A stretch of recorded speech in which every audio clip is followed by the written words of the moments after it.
Hellboy 2 The Golden Army is the sequel to Hellboy. This time it is not directed. No, this time is not released by Columbia Pictures and Revolution Studios.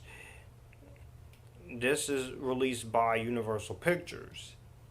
And once again stars Ron Perlman, Selma Blair, Doug Jones, Jeffrey Tambor, and John Hurt, joined by Luke Goss.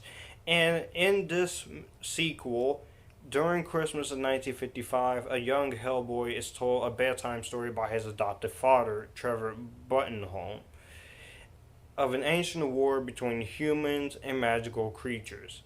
After the magical creatures are driven back by the humans, the goblin blacksmiths is sent and offered to Balor, king of the elves, to build him an indestructible mechanical army. Encouraged by his son Prince Nuada, Balor accepts, and the Golden Army subsequently disseminates humanity. Regretting his actions, Balor forms a truce with the humans that they will keep to the cities and the magical creatures to the forests.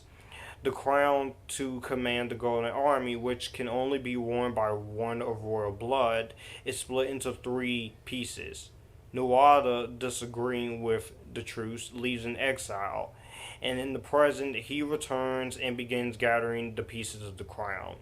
So then, later on in the present, Hellboy and his pyrokinetic girlfriend Liz and aquatic empath Abe Sapien face their biggest battle when he returns to get the crown. And tired of living in the shadows of humans, Prince Nuada tries to awaken this army once again of killing machines to clear the way for creatures to roam free. And only Hellboy, Liz, and Abe Sapien can stop the Dark Prince and prevent humanity's annihilation. Also, he has to come to terms with Liz being pregnant and being a father. Yep. That whole synopsis makes for a badass sequel to the first movie. Now, unlike the first one, which had a darker and gothic atmosphere, this movie has a fantasy atmosphere. And I love the fantasy atmosphere in this movie. It is great. I love the choice that they decided to go with. And I felt like, yeah, if you're going to do a sequel to Hellboy, try something. Let's do something different. And I really enjoy how this character is the story is played out. I really enjoy the characters even more. Ron Perlman, once again, he's great as this character. I love his wit. I love his humor. I love the way he looks, and I love the weapons that he has in this movie, especially the big baby, which fires flare like bullets. Selma Blair once again returns, and she has shorter hair in this one. I don't know why she didn't want to keep the long hair, and she did say it brought her face down, which I can understand. But short hair or long hair is still beautiful. and she's still hot, and she's great in this movie, of course. Doug Jones is Abe Sapien. Once again, he's great. Doug Jones provides the voice himself, and he plays two more characters, including the Angel of Death, which is a female angel, and Chamberlain, which is the doorkeeper. Now you have John Alexander and James Dodd as Johann Kraus, and Seth MacFarlane voices the character and he takes over from Thomas Kretschmann of the first movie. Luke Goss as the villain, I think he's really great here, and he played the vampire in Blade 2, and so he's great. Anna Walton as Princess Nuala, she's great. Jeffrey Tambor's great. A lot of the performances is great. I love Mr. Wink, the giant cave troll. That was pretty cool. That was pretty cool.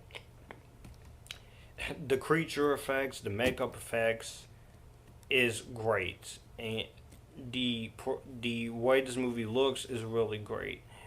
And originally, Del Toro was going to recreate the classic versions of Frankenstein, Dracula, and the Wolfman, and so, but they didn't do that.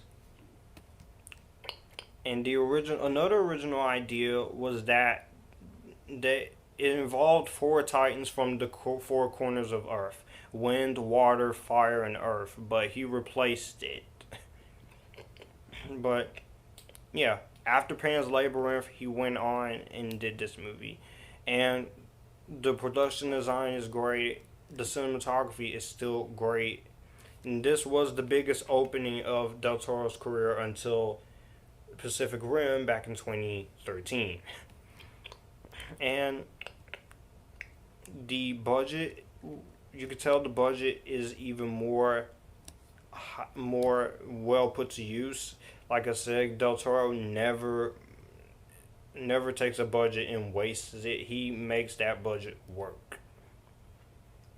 The soundtrack is really great too. I love the choice of songs here, and I love the score by Danny Elfman here.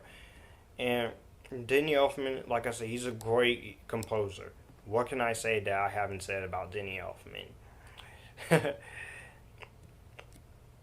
And I love the fact that Hellboy has to deal with Liz's pregnancy and him being a father. And I love this. There's a scene in here that I laughed at when I first saw it, and I still laugh.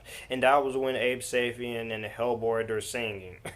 That was pretty fun. Now, from what I've heard, the 3-disc edition of this film on Blu-ray and DVD, it has a comic style version of the Zinco sequel, which serves as a prologue to the third film.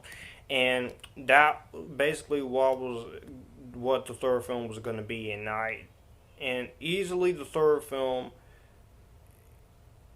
what was going to happen in the third movie was, of course, it was gonna be what I just described, and I wish I wish they would have done a Hellboy 3, and I was hoping they would, but unfortunately we are stuck with a reboot. Oh boy. I hope the reboot is good, but I'm not looking forward to it. But we'll see how it does. But for now, I'll stick with these two Hellboy movies. And I will give Hellboy 2 The Golden Army better than Vampire Academy. Let me know what you guys think about Hellboy 2 The Golden Army down below. Do you like it? Do you hate it? And I will catch you guys in the next Halloween month review. Be sure to follow me on my social media links from Facebook, Twitter, Instagram, Letterboxd, Stardust, all that good stuff. And be sure to subscribe to the channel as well. This is Future Filmmaker 39480 signing out, and you guys keep it cool.